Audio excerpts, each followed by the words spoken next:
when the red, red robin comes, bob, bob, bobbing. When the red, red robin comes, bob, bob, bobbing. When the red, red robin comes, bob, bob, bobbing along.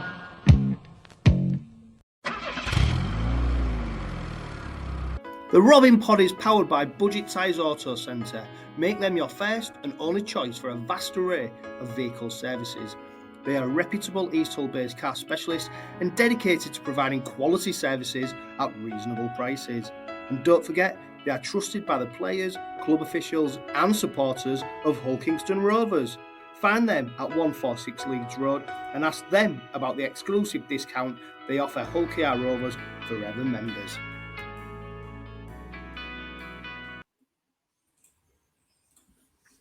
Hello and welcome to this week's edition of the Robin Pod, your go-to podcast for all things Hull Kingston Rovers. This week we'll be looking back at that impressive 34 points to 10 victory over Wakefield Trinity at Sewell Group Craven Park. A dominant performance that kept the Robins firmly at the top of Super League. We'll also preview this weekend's big test against third place Leeds Rhinos in what promises to be another cracking encounter. Plus, we're joined by Steve Till for this week's Robins Revisited segment, so don't miss that. And we'll also be discussing the outcome of Rhyse Martin's recent disciplinary hearing, as well as Shaun Wane's 32-man England train-on squad announcement, which, of course, features some very familiar names. And, of course, we'll talk about the big news this week, which is Willie Peters being linked with yet another NRL job. Plenty to go through, so smile, settle in, and let's get started on this week's Robin Pod. Graham, welcome to the Robin Pod again. Let's go to that Wakefield game straight away. A 34 points to 10 victory, 12-10 at half-time. It was another game that was tough at stages, but ultimately the Robins prevailed. Yeah, hey, John. I think going into this one, we all expected a challenge, and Wakefield certainly brought that in the first half, given their recent victory over champions Wigan the week before. So we knew going into it that they were going to bring something to challenge us against, and that played out in the first 40 minutes. I thought it was a pretty even contest. I thought our attack was clunky, probably is a fair way to put it, and we didn't sparkle, although we scored a couple of good tries, but likewise, uncharacteristically, let a couple of tries in the first half for us. So yeah, 12-10 at half time, and it was there in the balance to be had, I think, at half time.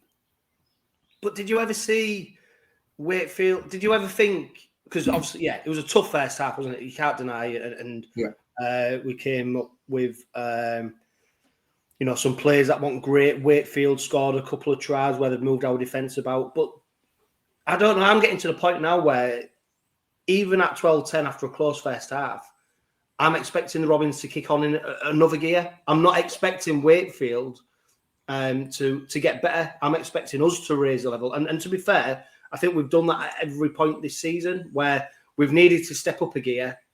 We have. And then obviously then the points have followed that. Yeah, exactly the same mindset, John. I'm now of the thinking, like you, that when games are like this, the opposition have played their best. We haven't. They haven't got much more they can offer us that we haven't seen in the first half, whereas we've got lots to offer. Yeah. So I'm in the thinking now that if we are going in a couple of points behind or even at half time, I've got every confidence that we can turn it around. And that's a really weird feeling we've the amount of time we've supported Rovers, and you've not felt like that going into games that we're lucky to be 2 points behind or we're just squeaking it, but you're never really sure. But now with this team and this attitude and ethos that they've got built up over the last 2 or 3 years, like you, I'm going in thinking we've got much more to give in there, and if we play, they ain't going to live with us, and that played out in the first part of the second half that made it a probably more comfortable victory, just purely looking at the scoreline at 80 minutes than the halftime score would have suggested.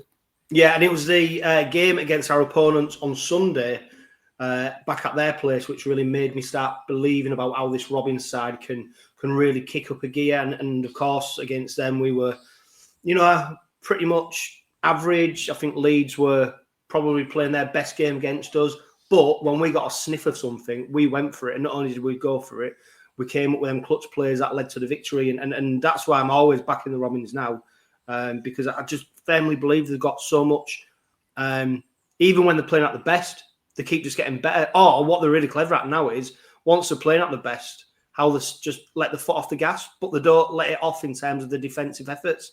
They might let the foot off the gas in terms of attack and maybe trying things that they won't normally try. But what's really good about this side is that steely resolve to even when there are points in front, to keep defending that line. And that's, it's very welcome for us. The big talking point going into the game against Wakefield Graham, of course, was the return of Rhyse Martin.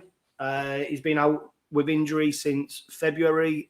Great to see him back in the red and white of Hull Kingston Rovers. Of course, he didn't take on kicking duties though at Morg.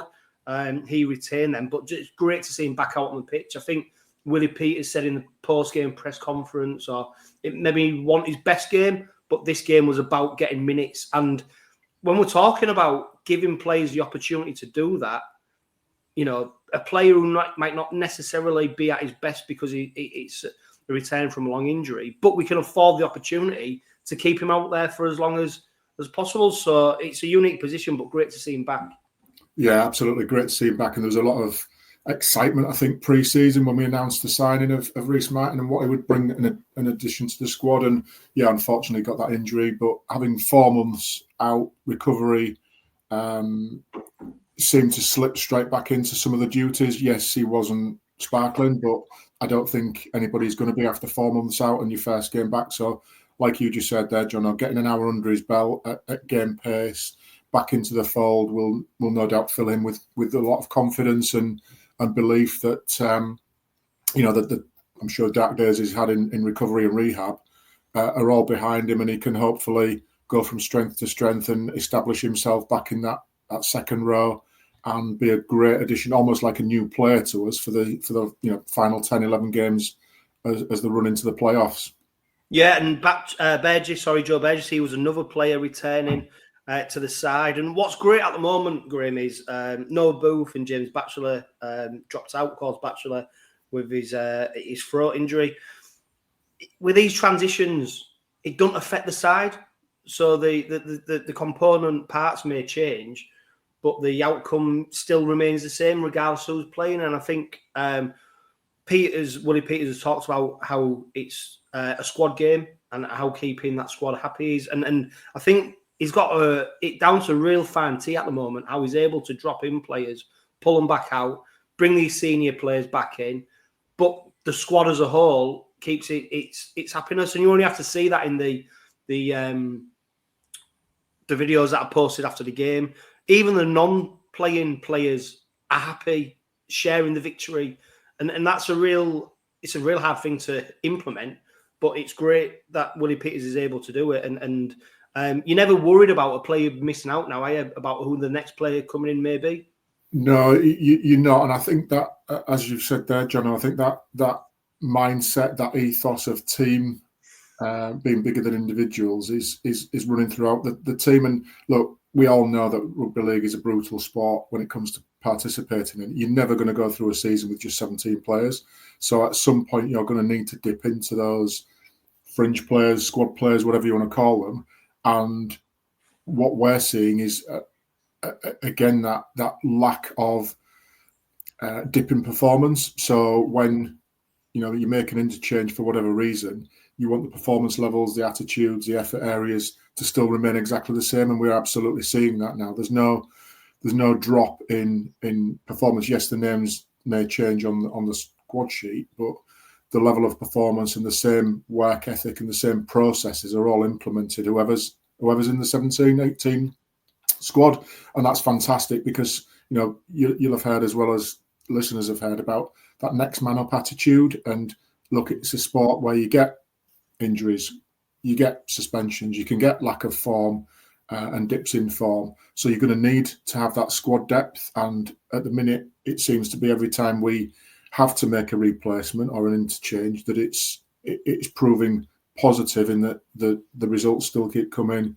the same processes keep getting driven through, and same outcomes keep happening. So yeah, it all bodes well for when, if and when suspensions, lack of form, injuries creep in any more in the season, that we've got that right mindset, that right attitude, that everybody's doing their jobs, whether they're 1 to 17 this week or on the bench, because they know next week could be the week that they need to be ready for.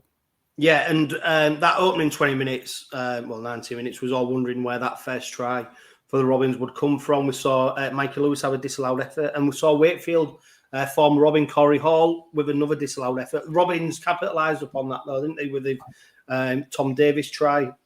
Something out of nothing, really.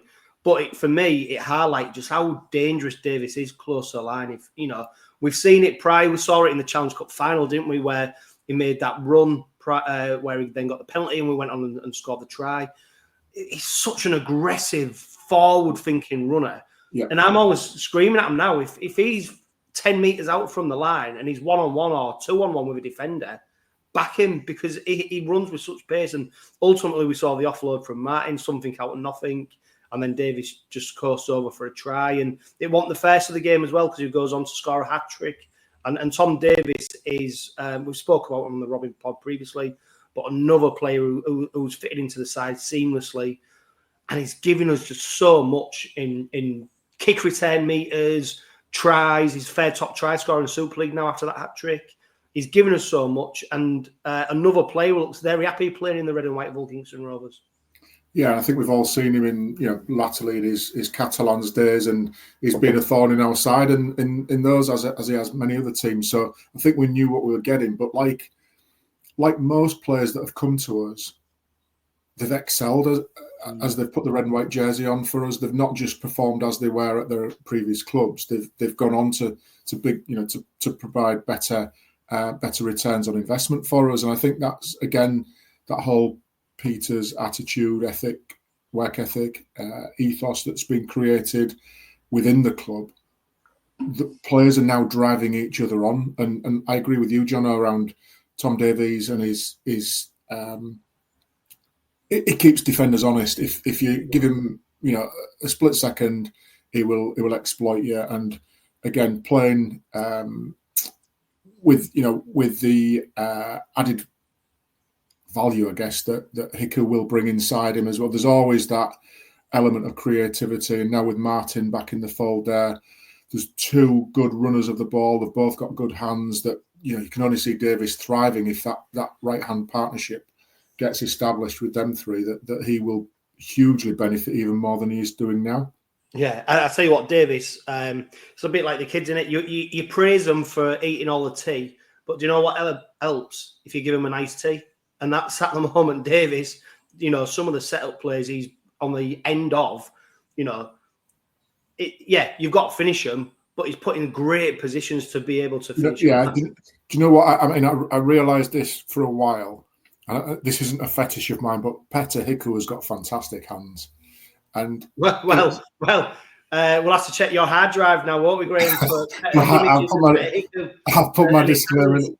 You watch some of the assists that come from 𝗂𝗂𝗂𝗀 and the soft hands that he's got to catch and pass in an instant, or the ones that come out the back door. Davies would not be as profitable as he is without 𝗂𝗂𝗀𝗀 inside him. And I think he's just a delight to watch his 𝗂𝗂𝗀𝗀 at the minute. Yeah, and you can see why he got that New Zealand call up prior to last season, at the end of last season. Because he's playing some sparkling rugby league and he's injury free. He plays hard, he tackles hard, he runs hard, and he's got the magic. You don't know when that offload's coming, do you? So as much as he's got soft hands, he's also got the ability to put it out back. And we saw that, of course, with Davies. Second try, didn't we? That offload from 𝗂𝗂𝗀𝗀𝗀, what he gave him. I suppose the only blot on the copybook for me against Wakefield was their two tries, which came following each other. Just the way that Wakefield were able to stretch us, and then we saw some players out of position. I think the Corey Hall try, we saw Burgess trying to rush in when maybe he might have been better holding his position. And then the Johnston try, don't get me wrong, it was well worked. The way and the Truman pass was an absolute, Hail Mary pass it was the one that literally split our defence. But Wakefield had done a lot where they brought dummy runners in, and our defending players were sucked into that. I suppose there's a bit of learning there. Peters always likes something out of each game, doesn't he? And I suppose there's a couple of them 2 tries just highlighted. Yeah, as much as we scored 34 points, they'll be pleased about that. They'll be disappointed that we've conceded 2 tries, and they'll look at the manner of how we've conceded them and work out. And like you, I think on Corey Hall's try, on watching it back, seeing Burgess fly out. I don't know if you noticed it in the second half. Burgess absolutely flew out that line, and I think he got done, but they got done for offside or something that negated it. To be fair, Greg, I think it's a feature of his game. It's not the first time where we've seen him try and come inside and nail the player, and it looks great if you get it right, doesn't it? Because you're absolutely mullering someone. The problem is with fast hands, you look daft after that. And on that second half one, it looked like he was running back to the changing rooms the way he was going. That and the angle he was running, the speed he was running at, and he got completely missed out. And he was like, "Where the hell are you going?" Yeah. And the ball got past him. But I say, fortunately, it got negated with an infringement that they'd made. But yeah, that was just 2 occasions where you're thinking he's made the wrong decision there. And could he have prevented the Corey Hall try? Possibly. We would have got undone, I think, given if that player had been allowed to go in the second half. So again, those are the sorts of things that the coaches and the coaching team will pick up on, and Joe himself will probably pick up on that as well. Around he's got done there, could he have done things differently? And then they'll work together as a unit to work to work a solution as to what the triggers are for when he does make those charging runs to intercept, and then when's the right time to do it, when's not the right time to do it. So yeah, that's something that'll be ongoing, and like you said, something they'll probably pick out as a learning opportunity from the game at the weekend. Yeah, and I mean, he responded to something that, in our opinion, was a defensive error. He responded brilliantly well 4 minutes later, didn't he, when he came up with that try in the corner. We're talking about 𝗪𝗪𝗂𝗀𝗃𝗂𝗀's soft hands. We saw Mikey Lewis driving out the line. Great pass to Broadbent, and then Broadbent just tips it on, and Burgess, it's a finish we've become accustomed to now, isn't it? That dive into the corner, and to go in front at half time after the 𝗪𝗪𝗏𝗏 conversion. I think the Rovers players enjoyed that. I think it was a game that was in the balance at half time in terms of both teams' contribution. But they get into the sheds, and then of course 4 minutes later, Mikey Lewis, a textbook try from him at the moment, isn't it? Where he spots a gap, but it's not just a gap; it's the power to then evade defenders and get over the line, and the want and the willingness. And I'd challenge any player, any child who's watching that try to go, look, if you want that try, you've got to go for it, and that's what Mikey Lewis does. He's not the biggest player on the pitch in terms of size, but what he does is use all his power, his pace, aggression to go for it, and that makes it a real difficult challenge for the defenders to try and stop. And it's where he does that sort of thing, John, as well. He's not doing it out wide where the relatively smaller players are. He's doing it through the middles, where usually the bigger blokes are. But what he's got, obviously, we've seen him develop from a 17-year-old scrawny kid 4 or 5 years ago to where he is now, where he's physically, it looks a lot different, and he's using that strength in the right ways. But what he's got as an advantage, he's got fantastic movement, which will unsettle big players as soon as he changes direction. But that upper body strength that he's got as well, and that low centre of gravity, means that those bigger players have got a longer way to get down to get out of them, which gives him an advantage in those areas. And yeah, on that one, you could just see the determination for him to get past 2-3 players to the line. It was almost that opportunistic try out of nothing. He spotted an opportunity, backed himself, and it's paid off. And then that was almost the catalyst for a purple patch that we had of 3 or 4 tries coming pretty quickly, and then ultimately killing the game off with plenty of time in the bank to spare.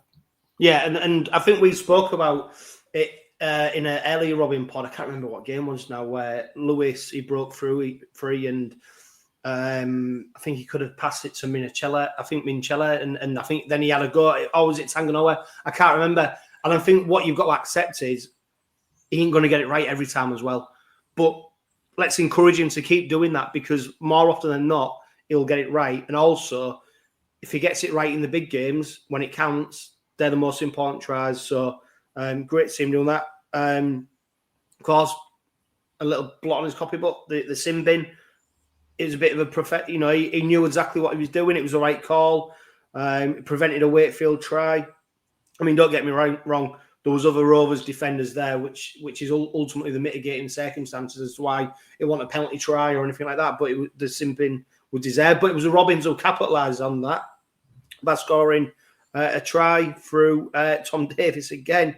I think what really impressed me about the try, though, wasn't necessarily about Tom Davies and him scoring it. It was a run from Jack Broadbent which created it. So the run into the middle, that turn of speed, and also the awareness to run it into a position where we could then spread it out wide. He could have tried to go straight, you know, back down the left again and straightened up, but he didn't. He came back inside, and that ultimately, for me, is why we score that try. And of course, Davies had a bit of work to do to finish it, but Jack Broadbent, I know what he just comes up with some of these big plays, doesn't he? And the way he runs, I love how he runs. I talked about 𝗫𝗏𝗡𝗋 before about how he seem to glide.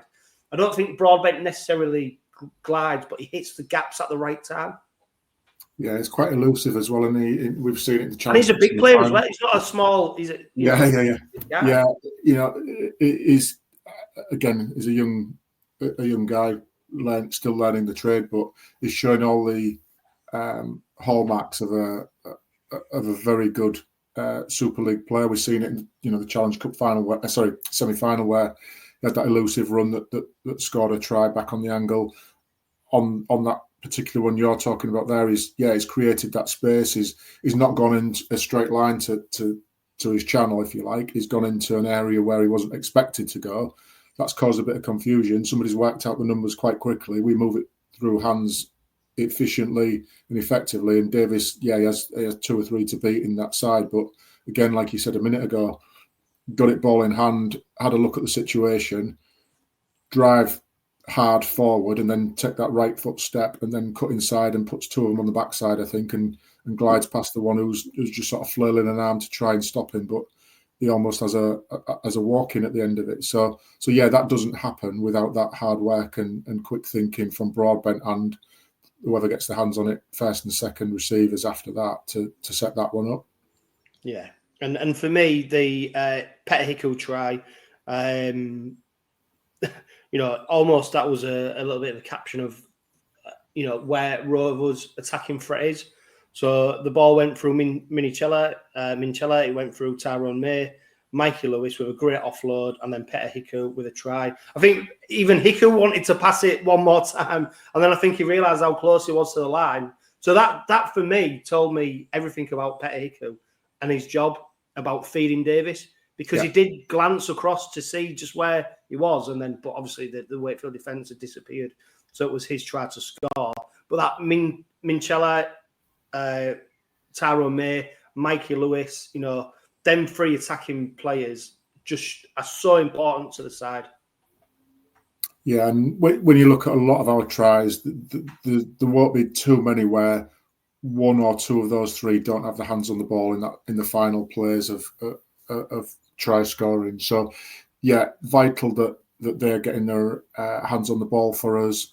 And again, it's one of those ones where I keep going back to Tyrone May, and some people are quite critical because he's not, vocal, or doesn't appear to be vocal on there. But when you see him close up and watch playbacks, he's the one doing the talking, he's organising.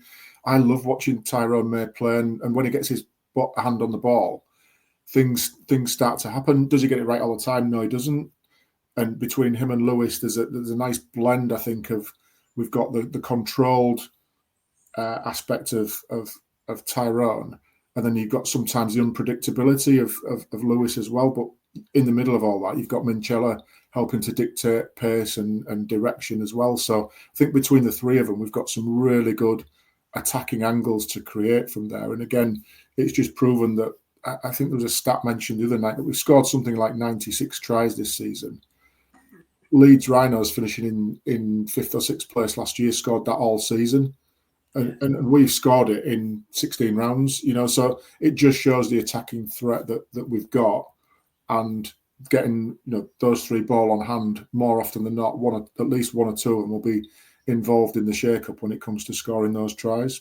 Yeah, and it's easy to see why Rhyse Martin might have been not afforded the kicking duties, because 𝗬𝗏 5 from 6. The last one that he missed it both posts. Any other day that could have gone over.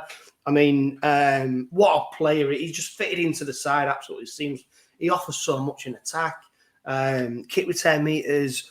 Another player who's just seems to be thriving in the environment that's been created and the team, that's been there. But it's going to be very hard, I think, for Rhyse Martin to take the kicking duties off Morg at the moment. And Willie Peters, in a few weeks' time, might have a difficult decision to make. But at the moment, I'm guessing it's Morg's to lose, isn't it? Yeah, I think that there's nothing wrong with it at the minute. So why put any extra burden on Martin? For me, Martin's job is to get his minutes up, to concentrate on the fundamentals of the game, getting himself, battle hardened again, concentrate on learning, relearning his position and the people he's playing with, getting all those combinations right. The kicking will take care of itself with 𝗬𝗏. He's operating at about 81-82% consistency. There's no need to change that at all. You might still get 81-82% consistency with Rhyse Martin. So why put any extra pressure if it's on the same leg as well? Even if it's a standing leg, that's the one that's coming back from. It's still going to be an extra pressure on it that isn't needed. So just concentrate on building it back up, and then look pre-season, have a kick off, and decide who's going to be kicking next season. But at the minute, unless it's broke with Morg, no need to change it at all. Yeah, and I think what's telling about that is this isn't a player who's maybe doing better with his kicking than people might have thought. The stats back him up over his career. So, the fact we've got 2 kickers, let alone then Mikey Lewis, who scored the winning conversion in the Challenge Cup final, back in the... kicking used to be such a problem for us, isn't it? Where we've got an embarrassment of riches there. So, some big milestones from that game. 500 points for Mikey Lewis. In the red and white Hull Kingston Rovers. It's our best ever start to the season.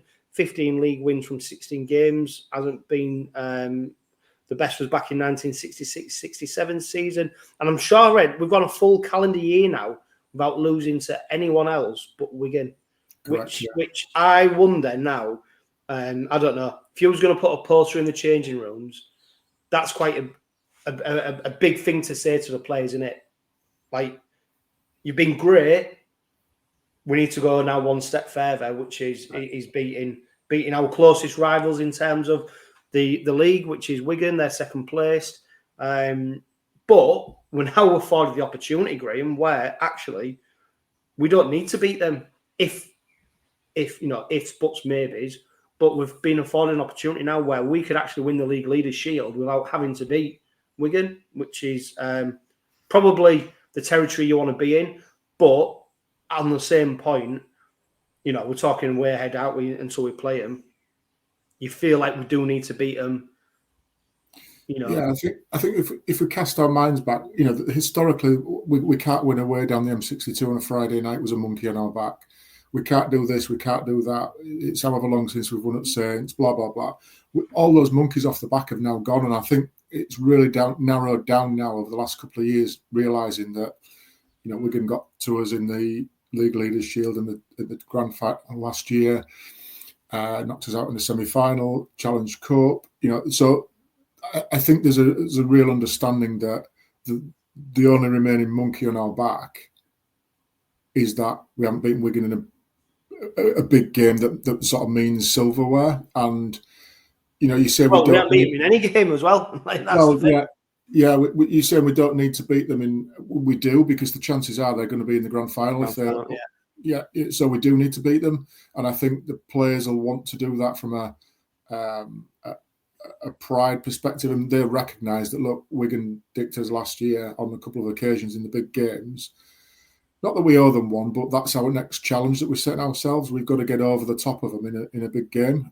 That's when we know we'll be classed as a great team by beating the champion team in a big game.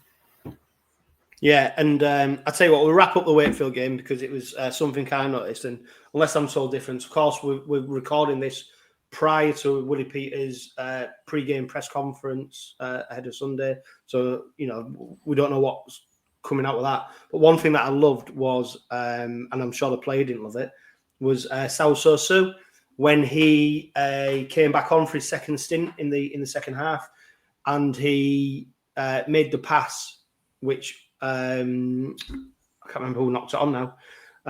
He was running, and then he got hooked straight away for making that pass. I think normally he did an 11 minute stint. Normally he's doing 22 minutes in his stints that he does, and it was very telling that after he did that pass and it resulted in a knock on. People in the comments, please, but I can't remember off the top of my head now who knocked it on. But it wasn't his fault that he knocked it on, because normally when you expect 𝗀𝘍𝗍𝗍 to get the ball, his job is to run straight, get into the collision. If there's an opportunity to offload it. But if not, you wrap it up. And he ran and he passed it at the line, and he was off as soon as he did that. Jack Brown came on, and I just thought that is the ruthlessness of Willie Peters, because there's no doubt as well these players are close to Willie Peters, like especially 𝗍𝗍. I think, bearing in mind with Willie Peters coaching him at Newcastle before he then came over, being his assistant coach at Newcastle. But if you're doing things that are not expected of you, you're off. Yeah, I think that the context in all that as well, Jono, is that there's a process and a plan to stick to, which has been working really, really well. On that occasion, it didn't, but that occasion might not have been Wakefield at home last Friday. It might have been a grand final. It might have been for the League Leaders Shield, and that has happened, and we've deviated away, and we've lost control of the ball from that. Now, yes, I appreciate errors happen. I get that, but that was a controlled decision that he made to make that pass, that offload that created a knock on. It wasn't one where his job is to wrap it up and go into contact and then play the ball ready for somebody else to deal with it. So that'll be an active discussion that we'll have. That yes, it happened on a Friday night, and there's sometimes you just see it as it's just a knock on, but actually in the context, if he's making that in the big games that are the big game, then it paints a different perspective on it. Yeah, and it was during the 10-minute sin binning of Mikey Lewis as well, where everything is up the jumper. Let's keep it tight. So if our instructions in that have been to retain possession as much as we can, let the clock run down, and we just automatically gift possession away for another set, that's eating into the time that we haven't got the ball, that Mikey's off the field, that's putting us under pressure. So again, that's game management within that 10-minute block. The instruction would have been: do not give any mistakes away, do not do anything silly, let the clock eat itself up, and then we'll get Mikey back on and we'll play. Look, ultimately it didn't have an effect on the outcome of the game, but that was stepping away from that game plan within the game plan of Friday night. Yeah, before we bring in Steve Till for Robins Revisited, Rhyse Martin was subsequently charged with a grade E offence, which is unnecessary contact with an injured player. The minimum ban for that, Graham, is 6 games, so it's quite a stark punishment, similar to when 𝗀𝘍𝗍𝗍 was cited in the Challenge Cup final for allegedly spitting at a player. Thankfully, that's been downgraded to a grade A charge, which is for contact with the head. And on the back of it, he's received a one penalty point, which means he's then free to play. I mean, I don't know. Have you seen it? Did you? When I've seen it, it was very innocuous. But the point with the charge is to be able to give the alleged player the opportunity to defend themselves, which is why the tribunal part of it is really important. Because I did see some people say, well, why has he even been charged? But you have to go through that process to ultimately get to this outcome. Yeah, and I think, like many, and I know there were a few comments on social media about, asking when did it happen, send me the foot, So I think for many, they won't have picked up on it in game. I do remember, I think it was Jowett that they'd stay down for a second or two. And, not saying that there wasn't head contact, because ultimately he's received a 1 penalty point charge for that. So, Jowett, I guess, legitimately has took one on the mush and just needs a few seconds to gather his thoughts and that. But he ultimately didn't receive any treatment, didn't go off the field. The referee. Well, no, he's back on his feet, berating the referee. Yeah, pretty sharpish. So it can't have been that serious. Probably hence why the outcome has been reached quite sensibly. But that whole, I think we saw it a couple of seasons back with 𝗀𝗲𝗏𝗏. I think he picked up 4 matches for an incident where Huddersfield. Yeah, where he sort of half lifted up the player who was down as injured. And I think the rules say it's injured or appears to be injured. Now, again, Jowett, I'd use the words appears to be injured on that situation where he was sort of gathering his thoughts after that knock on the head. So fair play. Just, it's easy to do. And I think it was just the tiniest of tug on the shirt once. It wasn't literally a drag up, because we've seen, I'm sure the listeners and viewers will have seen the Castleford incident as well, where he's been banned for the full 6 games. Liam Horn. The 6 games. But that, comparing the two like for like, there's a distinct difference of him sort of half lifting up and then dropping the injured player, or the apparently injured player. So there's a whole difference of opinion on what constitutes it. But I guess it's so difficult in that heat of the moment when somebody just needs a second to get up because they're winded or they've had a little bit of a bash on the head and they just want to, as I say, gather those thoughts. As a player, you're just thinking, come on and get up, play on, let's get on with the game.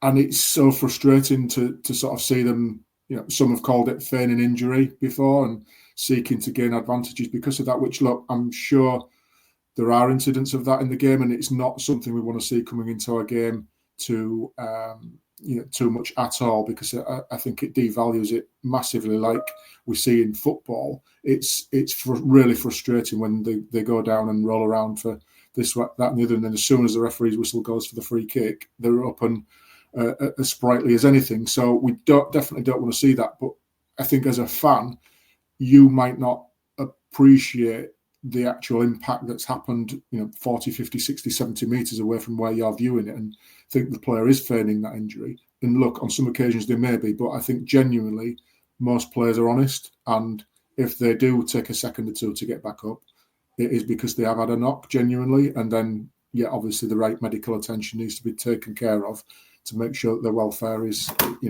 first and foremost on all of this. Yeah, definitely. Eric Dorrow, he's gone to back to his former club, the Bradford Bulls, on a 2-week loan. Of course, someone who's featured for the Robins so far, a player that many supporters are desperate to see get more game time. So who knows where this may lead to in terms of his first team opportunities. Hopefully, it means that we're going to see a lot more of him come the back end of the season. Before we talk about Shaun Wane's England squad, I caught up earlier with Steve Till for Robins Revisited.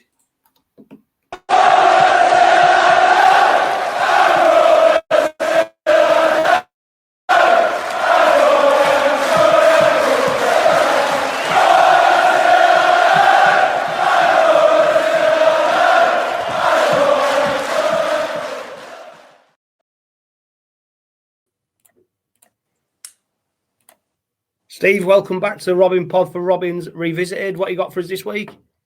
I've got a rare double. When I say a rare double, it was at the time. Rovers had never got the double over Leeds since 1986. But we're going to jump forward to 2010 when the Robins, coached by Justin Morgan, they faced the Leeds team in the first match in March that perhaps had their eyes more on the World Club Challenge. And the league position of Leeds at that time, I think they'd lost about 3 or 4 on the trot before they played Rovers. Anyway, came to Headingley, and Rovers fans were there in their numbers. Leeds had a few injuries, but we did too. But it was Leeds who scored first when Jamie Jones-Buchanan charged down Michael Dobson's kick. The lead didn't last long, though, with Chris Wellham putting Liam Colburn in the corner for a typical centre winger try. And then came the try of the game. Clint Newton offloaded just inside Rovers' half. He offloaded to Jake Webster, who beat Keith Senior. on a run before feeding Peter Fox, who went in under the posts. So we could have had a third try soon after, but it was a Dobson intercepted 5 yards from his own line and looked clear, but there was none other than Rob Burrow chasing him down, and he got to him 20 metres out. That was a great tackle. I remember at the time thinking, where did he come from? You know, but although that only delayed the inevitable when Dobson chip over was touched down by Sean Briscoe. So it was 6-16 at the break. It became 10-16 when Keith Senior went over in the corner, but Dobson sealed things with a drop goal to make it Rovers 25, Leeds 10. And it was a game that Justin Morgan, my old mate Justin, commented on. He was thrilled with the victory, saying that was the best defensive display. Leeds threw everything at us, and it was the best defensive display for a long time. So that was the first part of the double. Come later in the year, July, and Rovers completed it with a 25-6 victory, with both Bens scoring tries, Ben Galea and Ben Fisher. Peter Fox, he went over, and it was an 18-0 lead at half-time. 18-0 lead. Leeds scored, but a Dobson drop goal just eased Rovers' pressures, and Rovers went on to win 25-6. It was another great performance. It was really marked by, believe it or not, Ryan Hall. He crossed the line twice and dropped the ball both times. And it was good on the referee, 𝗀𝗲𝗋𝗆𝗆. The first one, that looked dodgy, but he went to the screen and it was proved that Hall had knocked on. And then the second time, he just dead set dropped the ball over the line. So that gave us a mighty double over Leeds. Something which the Craven Park faithful will never forget, and there'll be many people who, you know, are much younger than me, but they'll remember that double. Maybe you will, Jono. I don't know.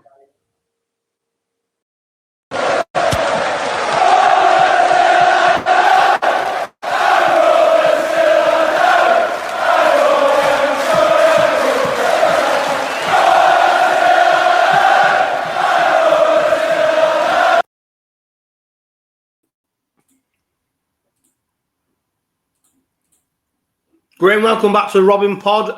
Shaun Wane has announced his England squad, his 32-man train-on squad ahead of the Ashes series at the back end of the season.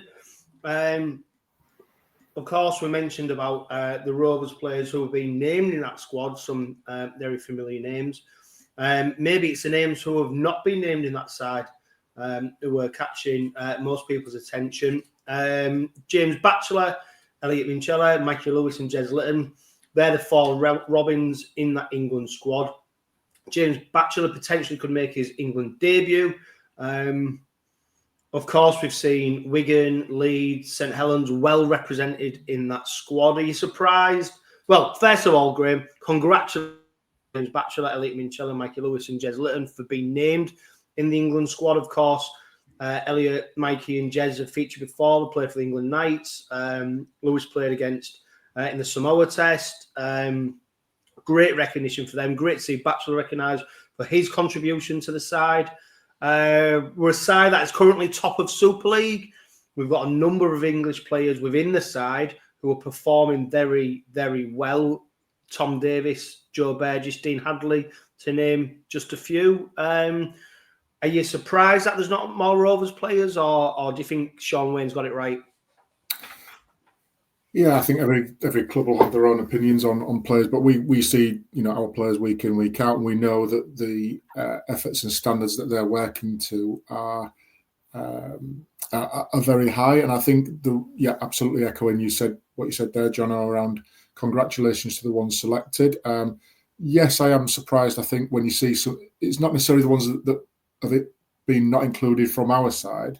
It's probably the ones that are included from others that you sort of raise an eyebrow to. And look, Shaun Wane is much more knowledgeable than I am in terms of picking international players for selection.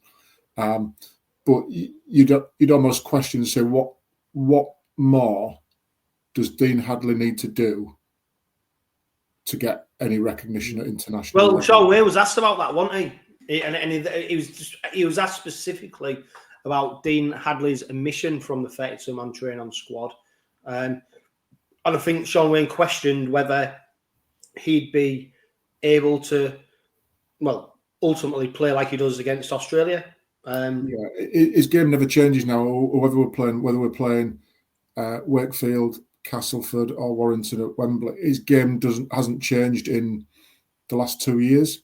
So we know what we see him week in, week out. We know what we get from him.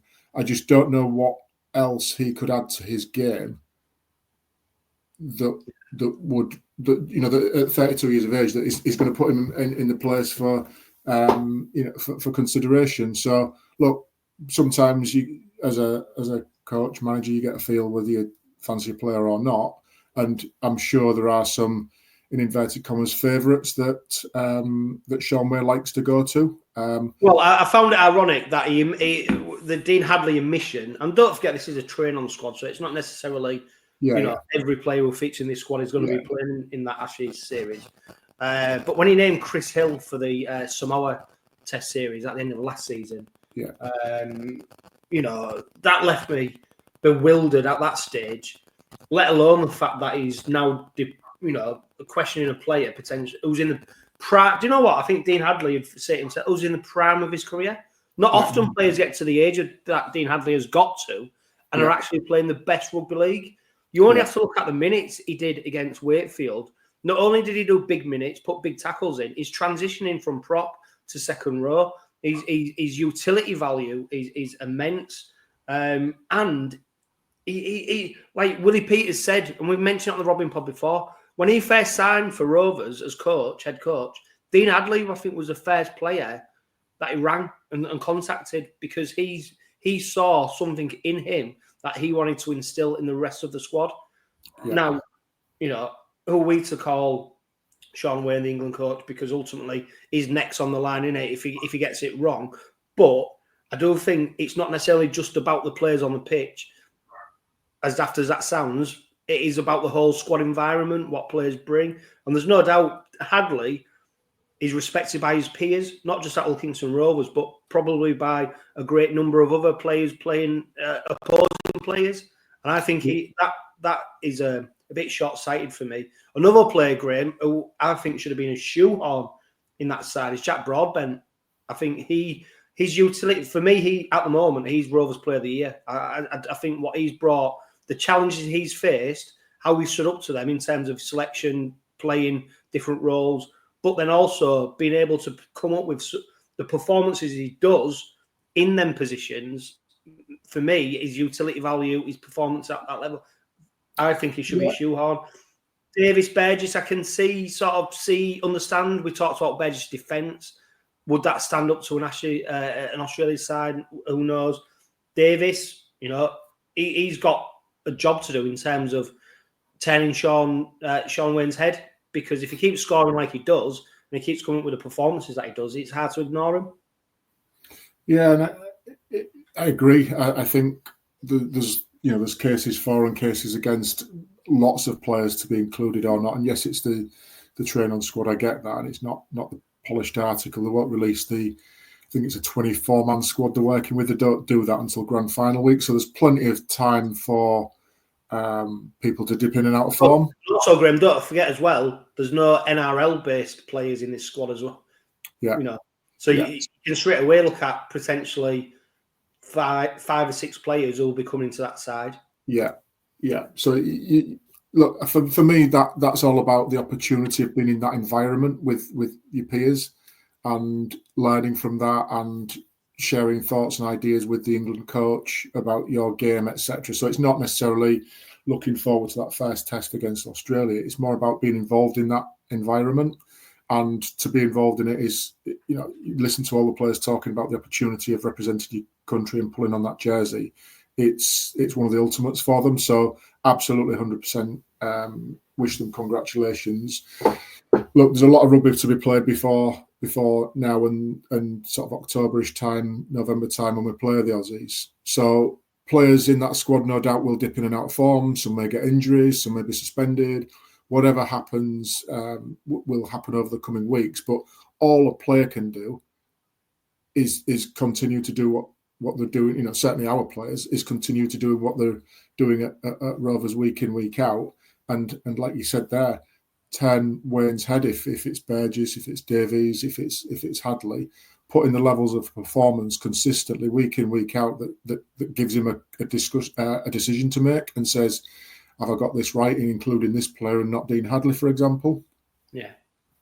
Yeah, and of course we normally do a question time, but we've got questions that are relevant to what we're discussing now. Rich Robbo says, what's your thoughts on calling up a player to the Ashes squad who has no chance of playing the shape of Matty Ashton? And why isn't any of the media up to now questioning his decision and asked him, Shaun Wane, to explain himself? Are people scared to ask him tough questions?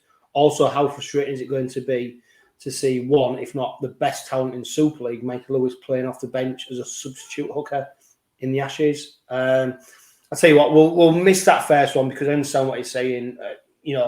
There's rhymes and reasons for it. I don't agree with it. There's no doubt Shaun Wane, he's going to be accountable because we're heading into one of the biggest set of international fixtures we've staged in the last God knows how many years. So there's the massive accountability. The one about Mikey Lewis playing off the bench as a substitute hooker, I mean, it's we'll see, won't we? George Williams, he's named in the squad. Are we going to go to that trusted and favoured axis of George Williams and Harry Smith? I suppose Michael Lewis, he's got to be the disruptor there, hasn't he? To go, no, there's no way you can play me at hooker. But I suppose looking at international rugby, Shaun Wane's thinking, his mindset will be completely different to us as well. Of course, it is us as supporters, and he'll see. He's created a formula in his head with the players, but not the players in them positions. As daft as that sounds. Yeah, and what we've got to remember as well as fans of rugby league and fans of our clubs is that we see Mikey Lewis, for example, playing week in, week out in the number 6 jersey in the role he plays for us. Put 12, 13 different blokes around him. Are the combinations the same? Do the interactions, do the dynamics still work like that? Do we build a team around it, or do we, do it the other way around? So he has to weigh up how somebody from another club complements somebody in the halves that's not playing with them each week. So Williams, Smith, Lewis, what's the best 2 out of 3 there for the situation that we find ourselves in game one? What type of style do we want to play?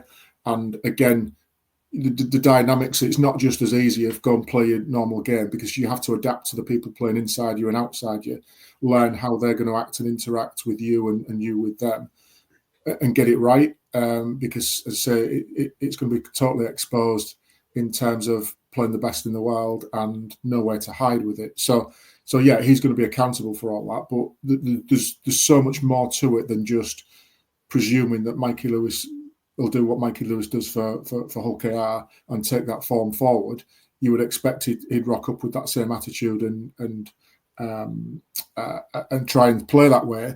But actually, if the way that Mikey plays isn't the way that the rest of the team are playing, it will look very disjointed and it'll look out of place. So there's a whole host of things that have to go ahead first, and like I say, who's fit at that time, who's in form, who's not. Then the squad will decide what style of play do we want to play, which combinations are working, which is winding back to these train-on days, is what these are for, is to test out combinations, to test out how things operate. This is the style of play we want to do. Let's run 20 minutes of playing this way. How do people fit into that, and can people adapt to it? So all of that is to come out in the wash. But we'll see what happens, and I guess there's nothing we can do on the ground about it. We'll have to trust Shaun Wane's opinion on it, and that he gets it right, because I think we all want to see a really competitive series against the Aussies and showcase where we think Super League is at compared to the NRL, and hopefully it's not as big a gap as it has been in the past.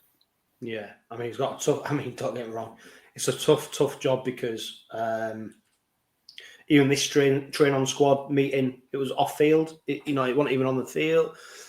They're not playing any friendlies or any challenge matches prior to facing the Aussies in that first test. So it's to try and then mould a team that is not only competitive but cohesive, and it's a tough old gig. So there's no, I'm not surprised that he's a bit bullish sometimes in his responses, because of his tools are what he's got to work with, and they might not necessarily be the best ones, but he'll be the ones accountable for it. So, hey, let's see what happens. Let's stick with question time, because we've got a question from 𝗲𝗲𝗀𝗲, of course, who features on the Robin Pod regularly, and will be on it next week.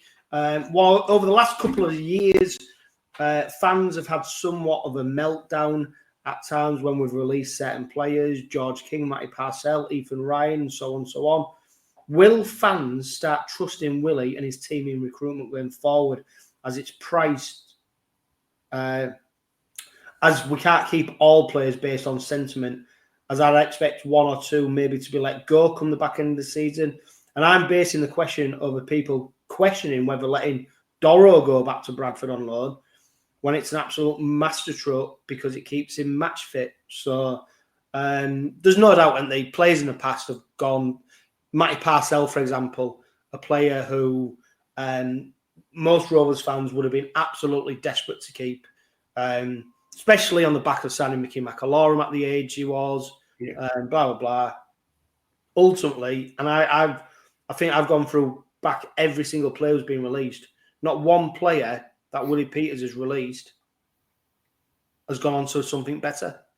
Yeah, and you look at, I'll sort of start with 𝗪𝗂𝗧𝗏 on that one, Jono. That was an active player decision as well. So it's not just Peters making it. That's him understanding the player and where the player's at. That was a discussion that as fans we don't get to hear about until it comes out in the press, and it's probably all done and dusted by then, because the player and the club have agreed it. But that I'd love to have seen 𝗪𝗂𝗧𝗏 stay another year. But if that was his decision, fine. Have we suffered in the half, in the nines because of it? No. So the right call has been made. You look at, you mentioned George King there. You look at Lewis Senior, Sam Wood. You look at Corey Hall. Yeah, Corey Hall we saw. Matty Staunton. You look at the players that have gone, and there isn't one, as you say, the way you're thinking, we've made a mistake there. He's absolutely flying now. The players that we're releasing, you look at the clubs they're going to as well, and they're nowhere near the standard of where we're at now. So I've got, like 𝗲𝗲𝗀𝗏, I think this is where 𝗲𝗲𝗀𝗏's going. I've got complete trust in Willie Peters' judgment on this, and it's done with the player at the heart of it, not on sentiment, as you say. And if Doro, for example, has gone out for 2 weeks now, people have got very short memories if they don't remember what happened the last time he went out after 2 weeks. He came back and he was straight into the first team. That was an active plan. So as soon as this was announced, I asked myself two questions. I probably said to myself two things. One, that means Hargreaves is going to be back next week, because we should have then a full complement and not need Doro as 18th man. So that was getting me excited to see JWH back. But it also threw me the question of, well, last time this happened, it was 2 weeks, and then he came back in and got his debut. Now, I picked up an interesting stat and a fact earlier in the week around these academy lads and the resis. Maybe only play 8 to 10 games a season. And as an aspiring Super League player at 18, 19, 20 years of age, listening, I think it was Danny Ward podcast. If anybody's not seen it yet, it's the Bench podcast of Sky. Yeah. We mentioned it last week's Robin pod. It's an interview with Danny Ward. Go and listen to it if you've not already. It's really interesting how he talks about his passion for player development, and certainly at the youth level. And when you're only getting 8 to 10 competitive games at that age, it doesn't develop you quick enough into Super League players. So there needs to be a full, 20, 22, 24-week program for them in place. So for somebody like Doro to get week in, week out competitive games at a good standard under his belt, I think can only help his development, and then bring him back when we need to bring him back for. And I think we've all seen that potential in him. And again, keeping him match ready, match fit is going to be of benefit, rather than sticking him in the resis when they might not have a game for 4 weeks, something like that. So why wouldn't you send him out on loan to get those meaningful opportunities under his belt, learn his craft, send him away with a few action points of things to do, things to learn that we want you to bring back when you do come back. And he comes back in a good shape, and, you know, hopefully with minutes in the legs and tackles under his belt, so that if and when we do need him at the back end of the season, he's not just coming off a 4-week layoff. Yeah, let's reel through these. Pato, Neil, who's on Instagram, he's messaged. I tell you what, Neil, I'm going to save yours questions for next week, because I think they're much more prevalent for there. Charlie Macaulay, he's asked us about Davis, Broadbent, and Budger being snubbed from the England camp. We've answered that, so thank you for your question. We've also had Pat O'Connor, probably a stupid question, but have we got any plans to make our stadium bigger? I think if we keep selling it out, it leaves a big question mark over future developments. But don't forget, any major development is hampered by the fact it costs an absolute fortune to do. So it's got to be, any type of that capital investment needs to be vindicated by complete sellouts, waiting lists, membership sales going up, blah, blah, blah, all that. Then we'll give the club the opportunity to explore these options. I think it's no secret that they want to change the West Stand and want to, you know, explore different corporate opportunities and get more people in the stadium. So I think it's a case of watch this space. One word answer, Graham. Gary Lee, he says, is it too early to book grand final hotels? Hashtag asking for a friend. No. Okay, so that leads us on to the fact that Willie Peters was linked with the West Tigers. Benji Marshall under a lot of pressure there. Apparently he's got 10 weeks to save his job. Renowned journalist down in Australia, Phil Rothfield, he put Willie Peters' name into the mix that if Benji Marshall does get sacked, that Willie Peters is a name that should be in the frame. Of course, he was good friends with their CEO, Shane Richardson, due to their time at the Rabbitohs. It's going to be an ongoing, as well as we keep going, Graham, he's going to keep getting linked with jobs down there, isn't it? It's inevitable. Yeah, it's the same with him when any successful manager comes along, and you look at, you know, using the football analogy, you look at how many people were clamouring for Graham Potter to be next England manager once he was doing well at Brighton, etc., and all of a sudden things didn't go so well at Chelsea, and he's learning his sort of trade again back at West Ham, for example. But any type of success that people have, it's going to raise the profile, and especially when there's only a limited number of coaches knocking around in Super League and Championship level who are the next batch of coaches, especially with him being Australian, especially his connections, etc. Hopefully for us, it doesn't happen for a while yet. We've got him on contract for a while, which was good, but some people will say, well, what price is a contract worth? When nowadays, when it's not worth the paper it's written on. Sometimes if the right offer comes along. So look, we'll have to deal with that. That's just part of the pressure of being successful. You know, how many people are after, what would you rather have? A successful club that's winning silverware and some of your assets being, attempting to be picked off, or would you just be a mediocre club that goes nowhere, that does nothing? But everyone's loyal. Yeah. So what would you rather have? It's just part of the territory of being successful, Matt. Yeah. Right. Let's move on to Leeds. We haven't got a lot of time to talk about it, but we're coming up against a third place side in Super League. They sit below the Robins in third place, 8 points behind. They've won 11 games. They've lost 5 games this season. They are coming into the game on the back of a 40. I mean, it's a crazy scoreline, isn't it? 48 points of 30 victory over Lee. prior to that game, I think it was absolutely awful against St Helens, and of course Saints came up with a victory. Interestingly, they're also then coming into the back of this game, playing a side who's put the most points past them this season. 30 points is the most they've conceded. Now, I keep getting told that this Leeds side is a real threat to the Robins, that these could be the ones who we might meet in the grand final. I'm still looking at them going, I'm not sure. You know, Jake Connor, of course, leading the Man of Steel rankings. Brodie Croft, Lucky Miller. You know, they've got. Don't get me wrong, they've got attacking threats, and you know, we saw when we played Leeds at their place, you know, what they can bring to the table. But also, you can't, as good as it is scoring 48 points, when you concede 30, you know, it sort of don't devalue the victory, but it gives you a lot of hope for the Robins on Sunday to go, look, if we front up in defence, or we play our attacking game like we can do, you know, I think for me, this should be, I'm not saying a walkout, I don't mean that whatsoever, but I think this should follow the trend of most games this season. And I'm fully confident that Robins will come away with 2 points.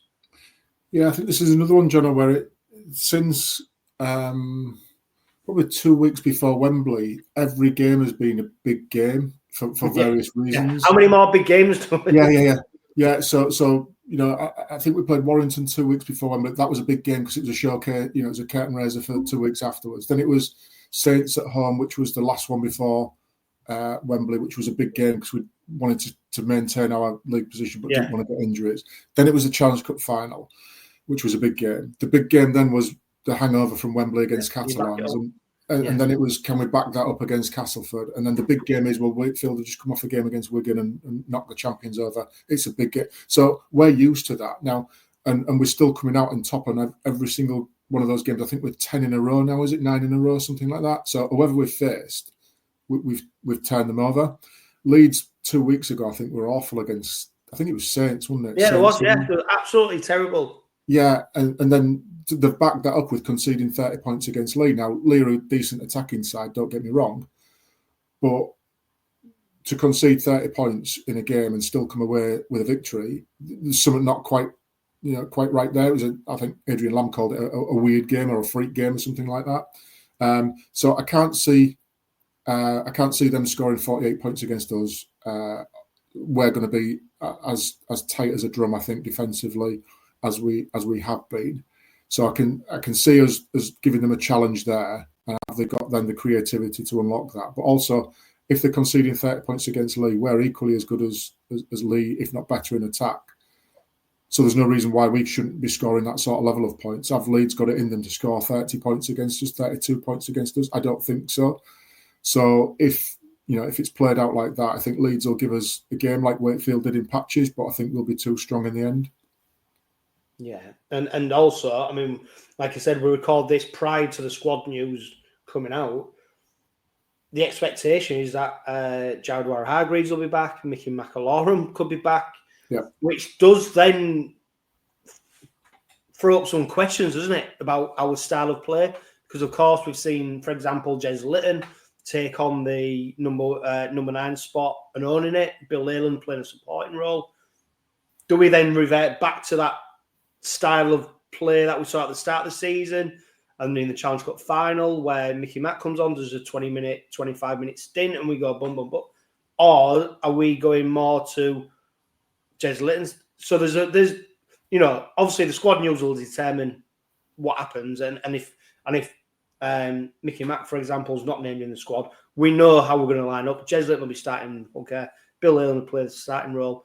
It'll be very interesting to see, though, what happens when we see that 21-man squad. If you're listening to this today on Thursday and you see the squad tomorrow, it'll be very interesting to see where we go. But like we said at the start of the podcast, Graham, we're very good at the next cab off the rank comes in, does a job. Like just on the Mickey Mack, Jez, Bill Leyland conundrum, has our level of performance at hooker dropped whichever way we've gone with it? No, is the answer for me. Whether it's Mickey Mack in that first 20-25 minutes or whether it's Jez and Bill combination, it's not changed. we haven't then suddenly been vulnerable down the middle, or we've lacked that dynamic play of the ball, the scoops from dummy out. Nothing's changed in that opinion. So whichever two of the three are in there, for me, it doesn't matter. It will be what it will be. And, as I say, we're recording this on Thursday afternoon. We'll see what Friday brings. But whether it's whichever combination of the two of the three, it doesn't matter. It'll just influence the type of game that we're going to play, because that McIlroy isn't going to be scooting too much from dummy half, and he's going to lock it up for 20-25 minutes in the middle, and then Jez is going to come on and start doing Jez things. So if that's the case, but yeah, we'll see what the squad news brings tomorrow.